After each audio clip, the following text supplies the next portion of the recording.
Today, I just want to share a few basic thoughts I have on immigration and some of the things that have disturbed me about the language used by some of our major parties about immigrants and immigration. Um, I want to talk about the structural issues. I've jotted down three things, like three main thoughts that I've been having. Um, One of them is I think the welfare versus immigration debate, because I think you cannot have both an extensive and large welfare state and unchecked immigration. And the simplest way I illustrate this to people is 6 divided by 2 equals 3, 6 divided by 3 equals 2. The more people you have within a large social welfare system, it dilutes either the quantity or the quality of services, or even both. I think we've seen that in some of the Scandinavian countries in which they've let in a lot of immigrants, and it's caused all of these eruptions because people are coming, because they perceive people coming from the outside to take what's quote unquote rightfully theirs. We've seen quite a rightward turn in a lot of Scandinavian countries, a far rightward turn. My view is that if I were to be asked where I land, I probably land more on the side of immigrants, in that I believe every single person should be able to take their skills and their labor and be able to basically just agree with somebody on the price of their labor. That said, because I understand the issues in this country and some of the things that are going on that are fueling xenophobia, my personal opinion is that some of the services should be reserved, a lot of the services actually should be reserved for citizens, i.e., for example, with education, the voucher system is for citizens' children. So I think South Africa should maintain an open attitude to immigrants. So for example, immigrants from the SADC region, we can start small. Immigrants from the SADC region can move around the SADC region, but if you come to South Africa, you need to be able to survive here by yourself. If you fall on hard times, you cannot be the government's responsibility. I think you have to rely on private welfare, NGOs, charities, religious institutions, churches, mosques, that sort of thing. I think, that said, I think immigrants should be allowed to deploy their skills whichever way they wish in the economy. I also think if people reach a certain tax threshold, and I can't really tell you how much that is right now because I haven't thought long enough about it, they should have a path to citizenship, especially if they're business owning people and they employ South Africans. I think that's very important. Jobs is important to me. It doesn't matter who creates that. And I think if you are becoming a tax-paying citizen, a tax-paying person in South Africa, you should be able to have a path to citizenship. We should want that. The second reason is that I think South Africa should be a country that shows geopolitical leadership, as by some distance, the wealthiest country in the SADC region. Yes, Mauritius is wealthier per person, per capita. We are the wealthiest country.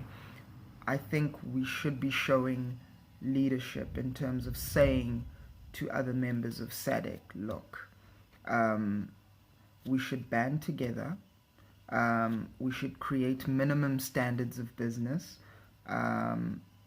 we should incentivize everybody in the SADC region to build up basic infrastructure so that business can be done, places of business. We should make it easy to move across our borders, both just goods and capital and services and labor. We need to intra-trade. We need to foster intra-trade between us as members. I think we need to show an openness, because one of the philosophical reasons I really push this is that a lot of our borders were simply just like random lines drawn by dead white dudes from long ago when they were dividing the spoils of Africa. I think we can do this in a controlled fashion, in a surgical fashion, so that it doesn't cause as much of an eruption. Because I think if you just open borders in Africa, you could see a lot of disaster, especially around some of the illicit activities. Because I think it will take us a while to actually legalize drugs in this country.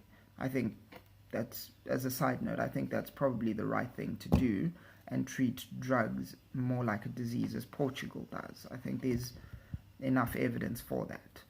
But back to that point, my main point is that I think South Africa should show that kind of geopolitical leadership, in that we see our region as a place of mutual growth and mutual trade, where we can become a beacon in Africa, where there's transparency and accountability, and people can do business wherever they want very easily in our region. And also, if China wants to invest in our region, and I believe there's strength in numbers, is that China can't do sweetheart deals with singular countries and corrupt individuals in those countries. You need to open it up, and China needs to negotiate with us as a bloc, so that we have a stronger negotiating position in relation to China, so that we're not taken to the cleaners. Because often I think African leaders are very, very weak on that. They get taken to the cleaners. They don't do right by us. And I think the people of Africa deserve better. The people of our region, in the SADC region, deserve better. And part of that is fostering an open attitude to immigrants. It's an open attitude of, yes, if you want to come here, you can. Deploy your skills.